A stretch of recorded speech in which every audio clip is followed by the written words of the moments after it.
you would think was a changing of a guard, even though Albazi's not that young, but he's had a long layoff. He's kind of the next guy, right? But he had some health scares, so he's had a long time off. Moreno took some time off. He looked kind of weathered, in his last fight against Royval. So you thought the journey was over for Moreno. You're like, all right, Amir's going to do his thing, finally get a shot at the title. Erin Blanchfield, she did do her thing, but you thought, all right, Amir, Erin, this is a pretty easy pick, right? And Moreno, 9 months off, looked fantastic. Dude, there's a trend in MMA, in the UFC. I don't want to say MMA, but in the UFC, that it's thanks to Max Holloway, who gave us one of the greatest top 3 knockouts of all time, when he pointed to the ground, when he's beating Justin Gaethje on every metric across the board. He goes, I'm going to give him a chance to win this fight with a Hail Mary and point to the ground and just, nobody backs up. Let's see how it goes. And he knocks him out. And that's the BMF thing. That's just Max Holloway, the blessed, through and through. That's why everyone loves him. He's a fan favorite. But there seems to be a trend. It's just like when Conor came out of the scene and he was a wordsmith and everyone went, oh, that's what you do to get famous? And then it was just garbage. You just had guys who it's not their thing trying to do it because the limelight Conor got, and it just wasn't organic, and we could smell it a mile away, and create this whole surge of just horrible promo. And then now guys are doing it where Max Holloway, right? He gets all this attention from doing that. Max, that was authentic as it gets with Max. And I see guys doing it all the time, pointing to the ground, right? You see guys pointing to the ground. Topiary pointed to the ground. It's like literally in the first 3 seconds. And then Amir Albazi pointed to the ground against Brandon Moreno. I don't know if you guys saw this. He points to the ground and gets absolutely pieced up. He's like, yeah, let's do it. And Moreno's like, what? He's like, yeah, let's do it. He's like, oh, yeah, let's do it. Boom, head kick. And Amir's like, Jesus Christ. Yeah, you're not Max Holloway, dude. You guys got to stop that shit. Just because someone doesn't get traction doesn't mean you have to do it. All right? Not everybody's Max Holloway. But Brandon Moreno was like, oh, yeah, I'm down. And just absolutely pieced him up. Rose, it's been a great ride. This is how it goes. Anyone who sticks around long enough, it doesn't matter who it is. Your favorite fighter, if they stick around long enough, you're going to see them. It's the circle of life when it comes to the fight game, right? They're prospects. And, if you're hardcore, you're tuning in. You're like, oh, they have the talent. And then they start getting those wins against similar talent level, and then they get their top 15 test, and you're like, oh my God, they did it, and you're all excited, and then they get maybe a top 10, like, oh my God, and then top 5, and then maybe a short notice fight, and next thing you know, they're fighting for an interim belt, and that's this whole journey. Usually lasts about 3 to 4 years. That's the journey. 3 to 4 years in the pinnacle, and then they become a name and a face, and they're around, and they're a fan favorite. And, they're always like maybe 1 or 2 fights away from a title shot, maybe, depending what division they're in. But you're always going to pay to watch them fight.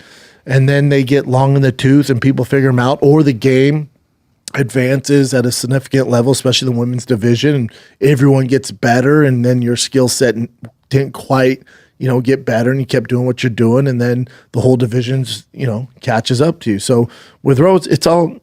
She's still going to beat a lot of girls. Is she ever going to wear gold again? Probably not. It's all good. This isn't a sad story. Rose is one of the greatest to ever do it. Rose is fantastic. Savage. Her fights with Joanna, her amazing fights that she's had all throughout her career, like one of the best. Not a sad story. That's how it goes. She never adjusted in this fight, lost a decision, 5-round fight, She was doing her thing. Yeah, look at that. Jessica Andrade, Zhang Weili, that head kick, Zhang Weili, decision, and then Carla Esparza. That was a very boring fight. Yeah. A lot of decisions in her record there. But yeah, great career. So if you go back to her resume for me, Chin. So if you go down, God, look at that. Joanna, back to back. Michelle Watterson. Yeah, so if you look at it, she bursted on the scene, right, with the Ultimate Fighter. That's where you became familiar with her. Then after the Ultimate Fight, she loses on the Ultimate Fighter, Carla Esparza.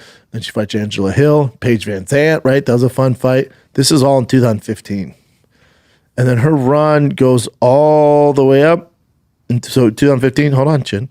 Then 2 years after that, 2017, she's fighting for a title. Fighting for the title against Joanna. Defending champion beats her back-to-back and then loses the belt to Jessica Andrade.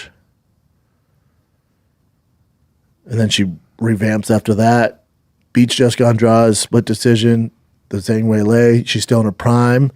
And then Zhang Weili, like she's had some battles, right? And then Carla Esparza never beat her, loses to her again. That's how it goes, man. But 2015, yeah, she probably, her run was for about 6 years. She beat Zhang Weili. That was her like last big win when she won the belt. She defended the belt, and then she lost to Carla Esparza, lost to Furrow, her flyweight, right? She left strawweight, went to flyweight, and then after that, it's like, it's how it goes. It's all good. 6 years, a hell of a career. Hell of a career. Do you happen to still talk to Trevor Whitman at all? No. Because she left his... I know. And then things just kind of... I don't get involved with that like whole drama. There's enough of it in comedy at the time. In MMA, there's drama. There's drama with baseball dads. You know? It's like with any team.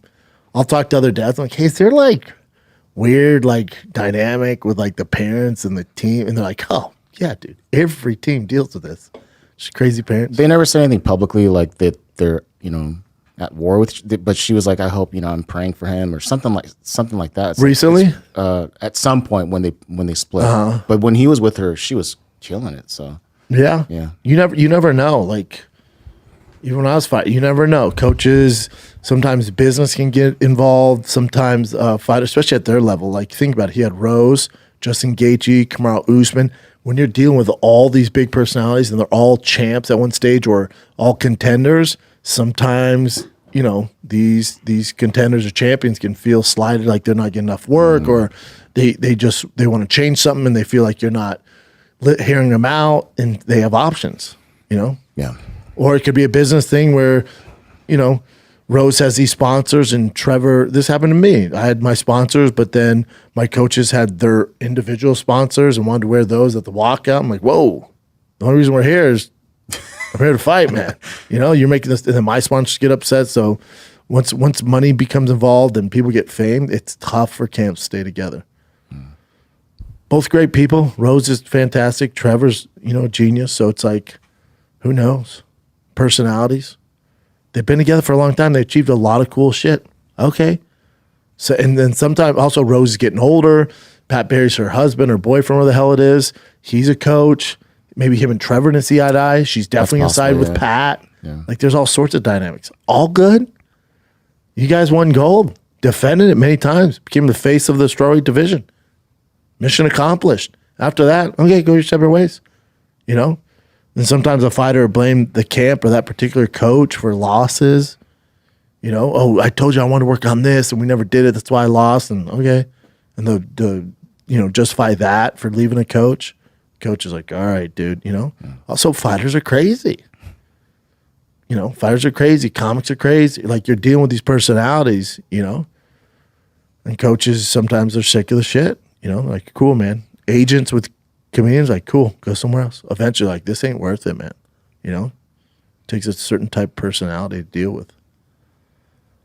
Who knows? But, great career.